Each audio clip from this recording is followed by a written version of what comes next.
It's coming up to a year since DJI released one of their best drones yet, the DJI Mini 2, but is it still relevant a year on? Stay tuned to find out.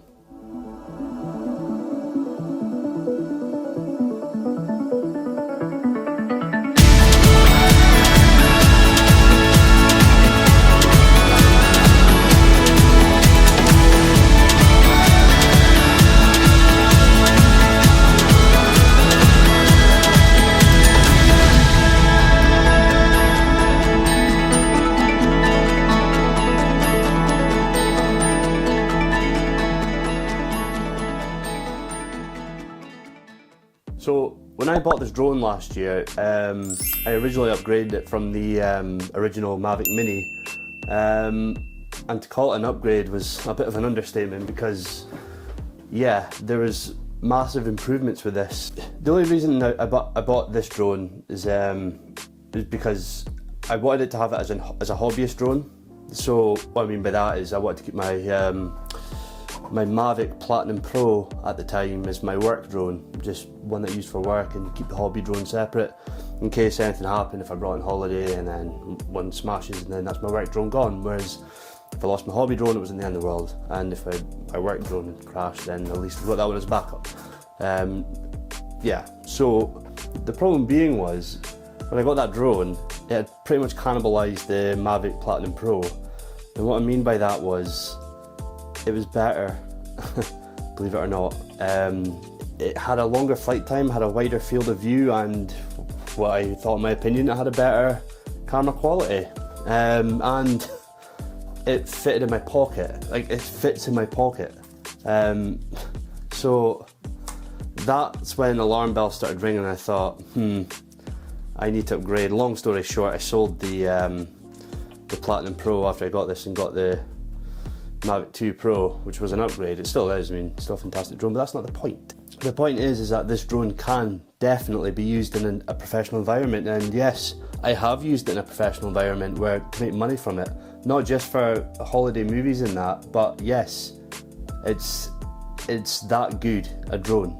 I mean, I wouldn't use it all the time in a professional environment, but I know I can fall back on it. I mean, it's so small that I throw it in my car everywhere I go, because there might be an opportunity where I think, wow, that sky looks beautiful, I'm going to take a photo of that, and yeah, those photos have ended up on my website and I've made money from it just because I've thrown it in my car and used it, you know? It's that simple. So enough me rambling about the stories of this drone, let's get into the nitty-gritty specifications.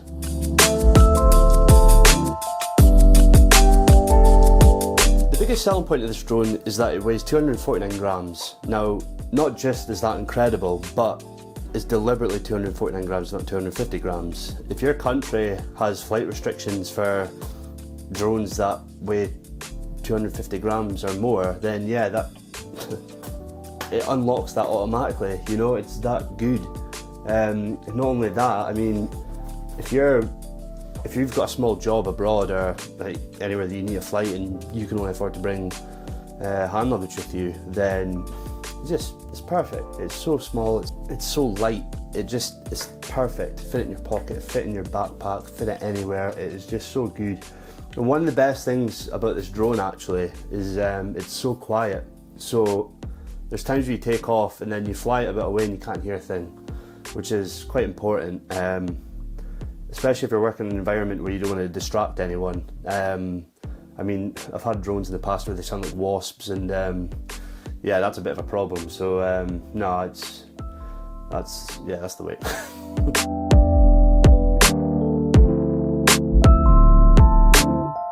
The camera has a 1/2.3 inch sensor at a fixed aperture of 2.8, taking 12 megapixel raw pictures at a resolution of 4K at 24, 25 and 30 frames a second, or 50 and 60 frames a second at 2.7K, all at 100 megabytes a second. Now that is a huge improvement from the upgrade from the original Mini, because if I'm correct in saying, the original Mavic Mini could only film at 2.7K at 24, 25, 30 frames a second at 40 megabits per second, which is, yeah, and you could see it in the picture quality how massive a difference that was. I mean, it could even take raw pictures. It could take good pictures, but not raw pictures, and like that really was in my opinion, what made it a hobbyist drone, which was the reason why I bought it at the time as well.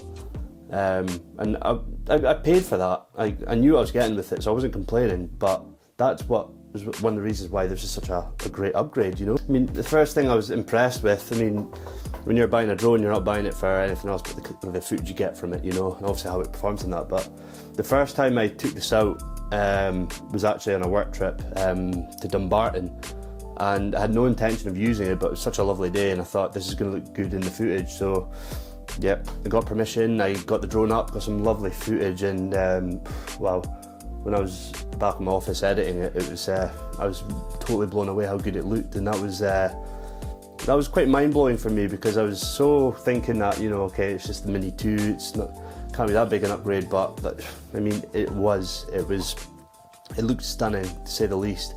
And that was one of the first times I was really impressed by it. I even took a photo that day, and that was also an experiment, because it was quite interesting, because it was a bracket shot, because the glare was bouncing off the sea and there's quite a lot of shadows, so it was quite interesting to see how it turned out, and it looked absolutely stunning. It had a nice wee rainbow flare, and yeah, it looked really good. So yeah, again, I've already touched on it, but yeah, it's another reason why it can be used in a professional environment. With the 4K resolution, you can also zoom in 2 times to give you the parallax effect when you're doing a nice little arc around a subject or an object or something like that, or a structure, or a statue, or anything like that. Or at full HD, you can zoom in 4 times as well. Now, you lose a little bit of quality, but it still looks really good.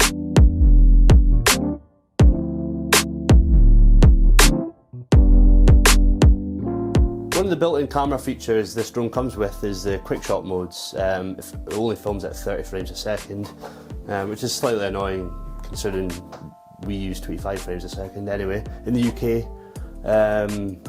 But you can slow it down just to make it balance and that, which is okay, I guess. Not ideal, but hey. But anyway, more to the point, the Quickshots, they're really good. I use them all the time, believe it or not. You get, I think it's 5 different ones. You've got the Helix, the Droney, the Rocket, the Boomerang, and the Circle, which all do different things. My favourite ones are the Droney, which is when it just flies away. And you've got the Helix, which flies an arc around you while flying away as well, and you can set the distance and all that. And the reason why I like them is because yes, you can do all these by hand, but they're so accurate as they do it, and the gimbal follows you as well, it'll track you.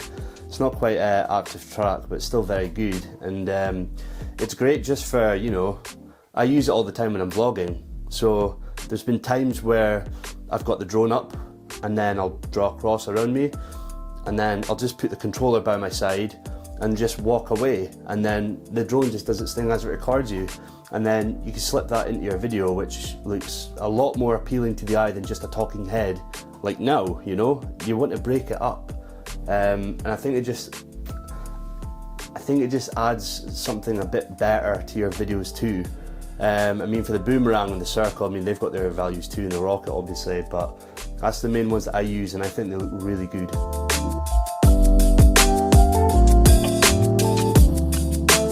The DJI Mini 2 upgraded its transmission signal, if you want to call it that, to Ocusync 2.0.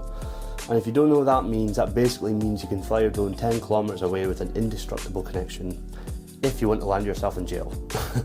Now, you're probably wondering why you would want to do that. With the original Mavic Mini, it was just an enhanced Wi-Fi connection, which was not the strongest.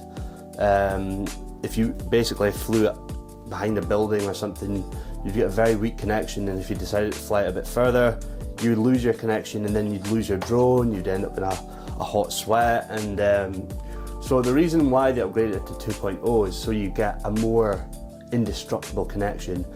If I put mine up, fly it over a building, you know, it's still going to connect, and I'm still going to see what I can see, and I'm very comfortable with it. And it's very good in the wind as well, especially if I can't see it. I mean, it can handle gusts. I mean, not too strong, but strong enough where I can still feel comfortable flying over the sea. So yeah, so Ocusync 2.0 it just adds that security in mind, that you know you're not going to lose that connection, and it just kind of gives you that security that you're going to fly it a bit further. I mean, you don't want to fly too far. I mean, you can only fly it 500 meters away from you in the UK unless you've got special permissions, but even that, like 500 meters, I mean, the last one, you could still lose it at that, whereas this, no bother at all.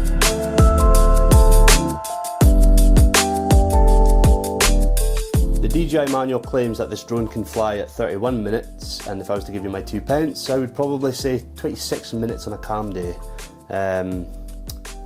I mean, that might not sound like a lot to any new drone pilots out there, but trust me, that's more than you need, in my opinion. The longer you fly your drones, the more you want to ration your time in the air, just get your shot to get back down, because you get so lost into flying your drone. You're concentrating to keep a visual line of sight, you're concentrating on your job, your shot that you're trying to get. You're getting people coming up to you asking questions and that. It can get very stressful, and that's why you just try to be as organised as you can in your head, just to get your shot and get it back down. Now, I know when you first get a drone, the first thing you want to do is just get it in sports mode, rock it in the air and just fly as fast and as far as you can, and then you see it's already down to 40%, you think, oh, it's fine, I've got plenty of time left, and then next thing you know, 2 minutes later, you're down to 20%, you've got 4 minutes flight time, and you're trying to fly it back and the wind's pushing against you, then you're in deep trouble. Yeah, while you're talking to a lady walking a dog, it's, yeah, you just gather that from experience. So yeah, in my opinion, 26 minutes is more than enough time. Yeah, that's really good. And plus, if you get the Fly More combo, you get 3 batteries anyway, so you're good.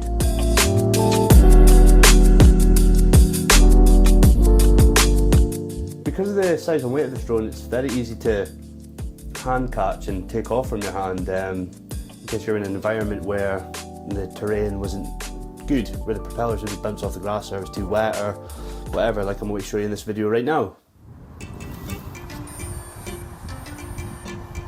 Wait for the green lights to flash. Nice rainbow. How I'm going to do this. So I've got the controller here and I'm holding the drone here.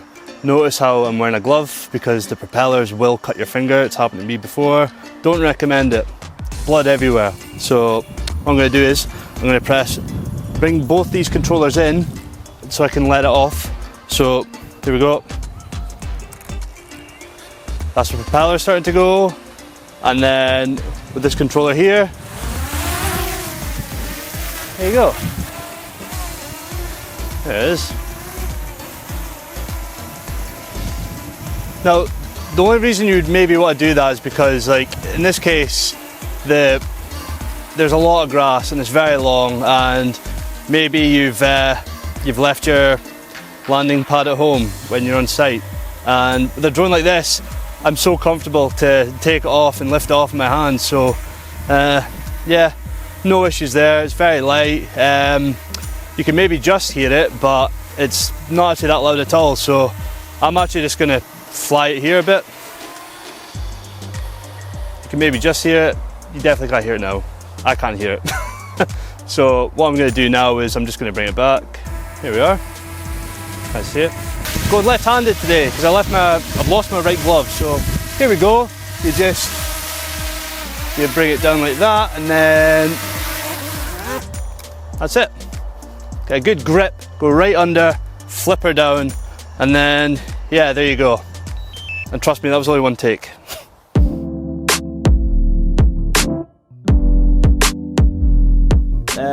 This drone, it doesn't have any motion sensors on it, basically meaning that if you're flying towards a tree and someone comes up to speak to you and then you take your eye off the controller in the drone, you're talking away to them, you've still got it flying towards a tree, it's going to end up in the tree. Like, it's not going to stop you.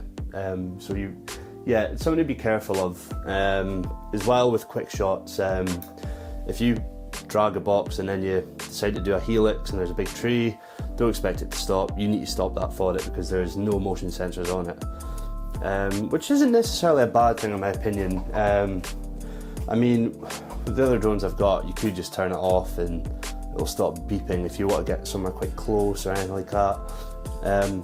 But I mean, if your job was to do with inspection, and you had to fly somewhere quite high and quite tight. I mean, this drone, it's so small that it can reach these places and it's not going to bleep like mad. So yeah, that is ideal, I guess. I mean, take that as you will.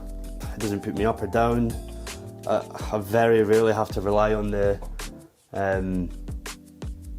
sensors anyway. I mean, maybe once in a blue moon, but yeah, that's just the way it is. But there was rumours that when they designed this drone, and this is just rumours by the way, okay, that over here there was supposed to be a front motion sensor like the DJI Spark, like I can show you here. Look at this, remember this? The original, like the DJI Spark, the social media drone. You could get different colours like green, white, red. I trained myself up on this drone. I actually went to get my PFCO license with this. Anyway, that's not the point. The sensor here is pretty big and bulky, but I mean, as you can see, they've gotten smaller over time. And I think that's maybe something that they were trying to do here, but apparently last minute they decided just to put an LED light on it, and you can change colour of it. And yeah, I quite like that. I quite like how simplistic it is. You can change it to whatever colour you want. You can make it pulse, you can keep it on. For whatever reason, I quite like purple, but I don't think anyone's gonna buy a drone based on an LED light, but there you go. It doesn't have motion sensors, so yeah.